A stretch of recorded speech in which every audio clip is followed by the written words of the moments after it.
Mungkin pertanyaan pertama ya Pak. Bagaimana Bapak menilai kondisi pengelolaan sampah dan kebersihan lingkungan di jurusan yang Bapak pimpin saat ini gitu? Tidak ada pengelolaan sampah, disimpan di depan. Nah, Iya. kalau penilaiannya gimana? Apakah sudah? Ya, karena kan ini kan gedung nih ya. Kita kan cuma satu ruangan. Populasi kita juga cuma setiap kantor kan nggak banyak gitu ya. Dan yang ada di ruangan ini tuh kalau membuang sampah ya pasti di depan itu kan. Karena di depan jurusan, di depan agrotek atau di samping matematik. Yang mereka sudah dengan kesadarannya sendiri membuang sampah ke situ. Dan nanti kan seperti biasa ya, nanti sore itu diambil sama OB kan. Ya. Ya, itu udah kalau kata saya sih kalau sudah sampai ke tempat sampah udah ke OB sih udah bagus. Udah sistematisnya udah berjalan lah ya, OB-nya kerja juga. Ya. Kesadaran. Terus juga saya lihat juga untuk yang pengangkutan dari universitas juga sering lihat lah, tapi nggak tahu rutin atau tidak saya tidak tahu. Iya. Kalau pengelolaan sampah yang di lab Pak, kan kita kalau kimia kan sampahnya bukan sampah sini juga. Kan ada sampah limbah lab juga gitu. Kalau limbah sih sebetulnya kan kita punya instalasi pengolahan air limbah. Hanya informasinya ada trouble. Entah itu apakah sudah diperbaiki atau tidak, sudah berfungsi normal atau tidak saya tidak tahu. Oh, gitu belum ada. Itu yang benerin dari pihak fakultas atau dari lab fakultas kalau tidak salah. Oh, jadi kita sebenarnya tinggal tunggu info dari lab fakultas Iya, gimana. Betul. Cuman belum ada sampai sekarang nih. Belum ada informasi sampai sekarang. Jadi untuk limbah itu sementara ditampung kan ya. Iya. Yang saya ketahui ya. Ditampung dan nanti akan dibuang ke pihak ketiga. Sementara itu sih. Kalau sampah domestiknya ngikut yang seperti biasa. Kan di sana juga kan ada ya. Ada sampah biasa. Sampah yang domestik gitu. Domestik ya. Diangkut, dikumpulkan, diangkut gitu. Itu biasa. Tapi kalau limbah khusus untuk limbah kita ini kan dulu kita tampung dulu sementara. Dari tahun berapa Pak itu? Iya, polanya memang seperti itu gitu. Selama IPAL tidak bisa difungsikan. Iya, IPAL yang tidak bisa difungsikan dari tahun berapa itu kira-kiranya? Udah mulai tidak bisa. Sejak COVID ya kalau nggak salah ya. Oh, post COVID emang udah. COVID. Iya. Ada rusak semua ya. Tinggal COVID. Berarti ada 6 tahunan. 6 tahun kan COVID kan 2019. COVID kan 2020. 20 ya, 19 akhir. 5 tahunan berarti. Sok. Apa ini tak? Ijazah kemarin. Oh, ijazah. Pembagian.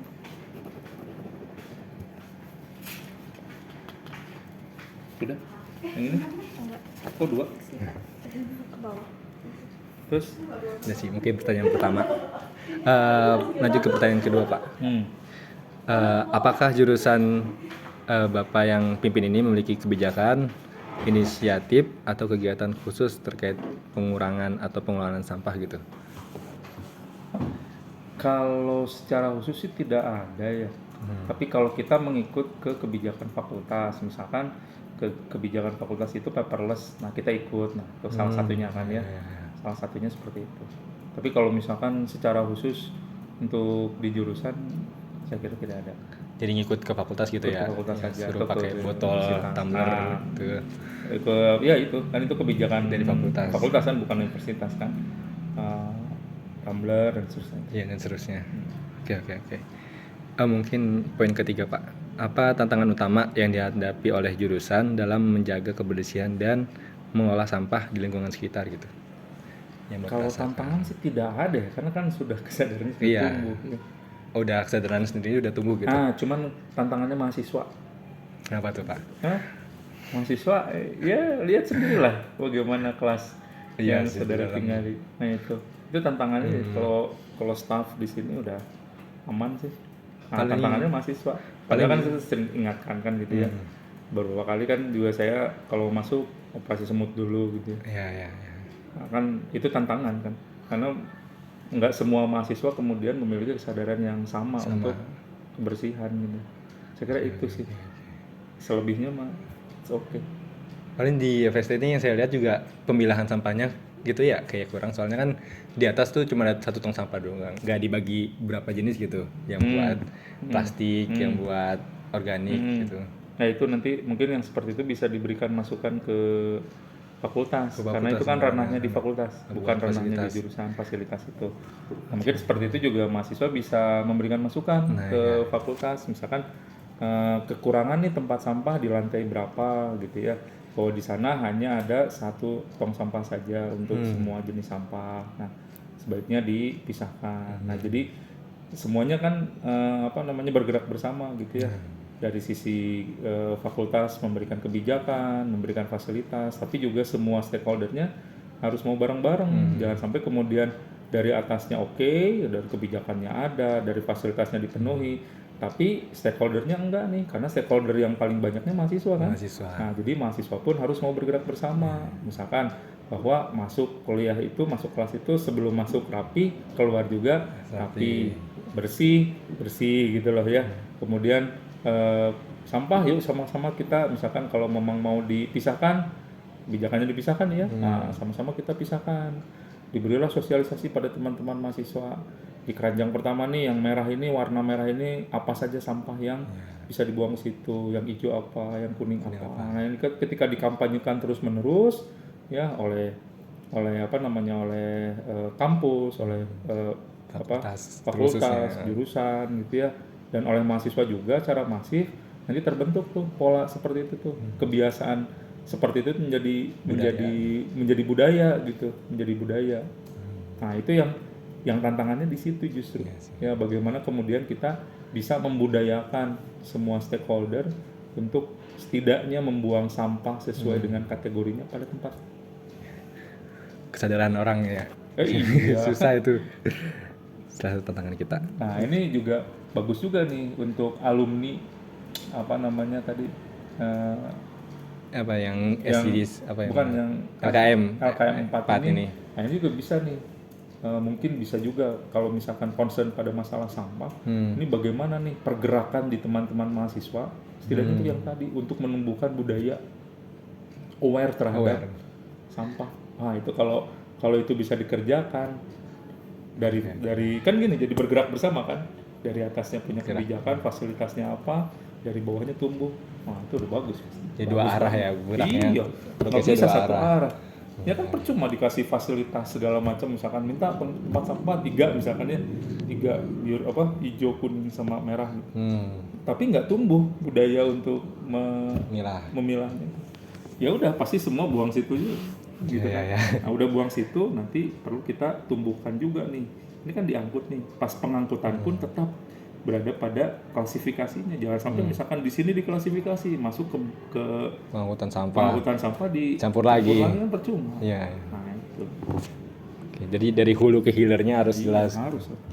Oke, mungkin lanjut ke pertanyaan ke-4, Pak.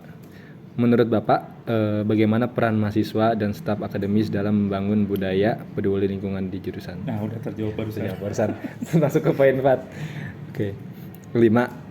Apakah menurut Bapak perlu ada sinergis antara jurusan, himpunan mahasiswa, dan pihak dekanat dalam menangani masalah sampah? Yang tadi juga kan. Jika ya, bagaimana bentuk kerjasama yang idealnya gitu, Pak? Yang tadi. Jadi ya tumbuh bersama gitu. Dari sisi pembuat kebijakan, ya ada kebijakan tentu ada turunannya, adalah fasilitas dan sebagainya kan. Dari mahasiswa ada pergerakan untuk ke arah situ. Ya sinergisnya gimana? Ya harus ada komunikasi. Iya. Kalau misalkan yuk sama-sama kita ke sana ke tujuan yang sama, tapi tidak pernah ada komunikasi, pasti jalannya akan jalan masing-masing yang tidak sinkron gitu. Iya. Makanya harus ada misalkan nanti ada audiensi misalkan gitu ya. Nah, saya sarankan nih teman-teman LKM 4 ini ada berapa puluh orang? Kemarin tuh main 42. Nah, misalkan ada perwakilan dari setiap jurusan gitu ya. Ini kan kita sedang penilaian ZI nih.